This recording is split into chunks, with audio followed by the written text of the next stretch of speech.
хабарҳои иқтисодӣ имрӯз 28 октябр дар Паём ТВ.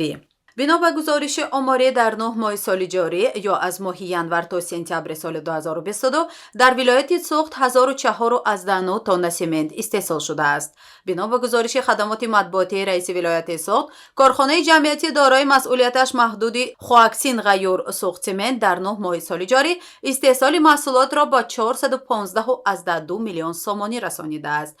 ҷамъияти дорои масъулияташ маҳдуди Хуаксин Ғайюр Семент, ки бузургтарин корхонаи истеҳсоли ин маводи сохтмонӣ маҳсуб мешавад, дар ин давра 933,5 тонна семент истеҳсол кардааст.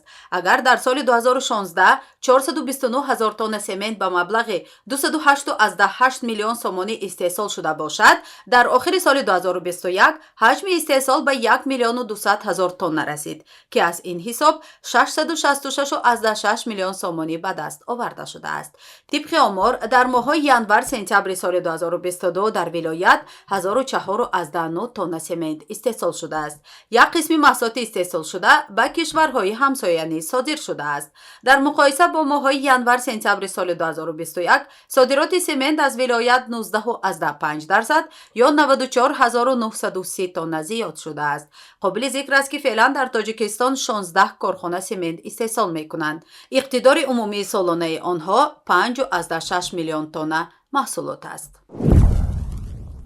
бонки Осиёи рушд барои беҳбуди амният ва имдоднокии роҳҳо дар ҷануби Тоҷикистон ба маблағи 43 миллиону 200 ҳазор доллари амрикоӣ гранти изофиро тасдиқ кардааст. бино ба иттилои дафтари Бонки Осиёии тавсея, дар ҷумҳурии Тоҷикистон як бахши аз ин кӯмаки бемузд барои тавсеяи дастрасии занон ба фаъолияти иҷтимоӣ ва иқтисодӣ равона хоҳад шуд.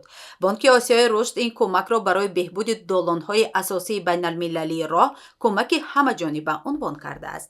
дар гузориш зикр мегардад, ки гранти иловагӣ барои тармими қитъаи 40 километрии роҳ аз Оқмазор то Бохтар дар минтақаи сераҳолии Хатлон дар ҷануби Тоҷикистон масраф мешавад. бонки Осиёи рушд бузургтарин донори молии бисёрҷонибаи Тоҷикистон аст, ки аз соли 1998 ба ин су ба ҷумҳурӣ беш аз 2,5 миллиард доллар, аз ҷумла беш аз 1,8 миллиард доллари амрикоӣ кӯмаки молӣ кардааст.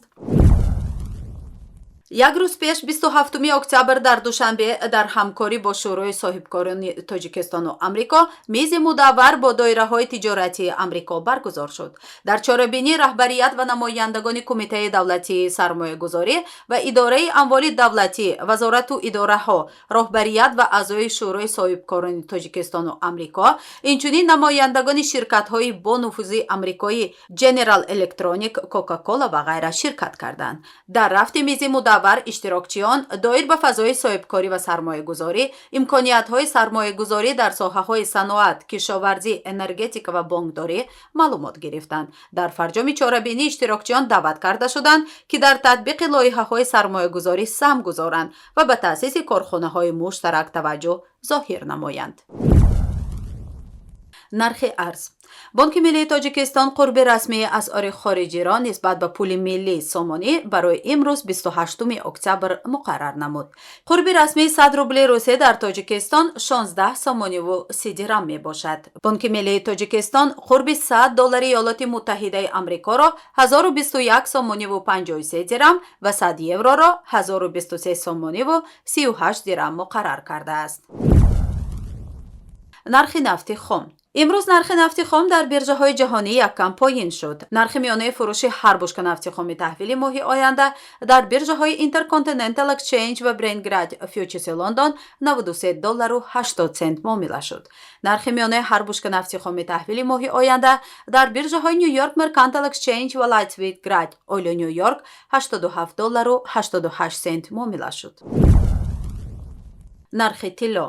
қурби тилло дар биржаҳои Лондон субҳи имрӯз 1661 доллару 71 цент барои 1 унс таъин шуд.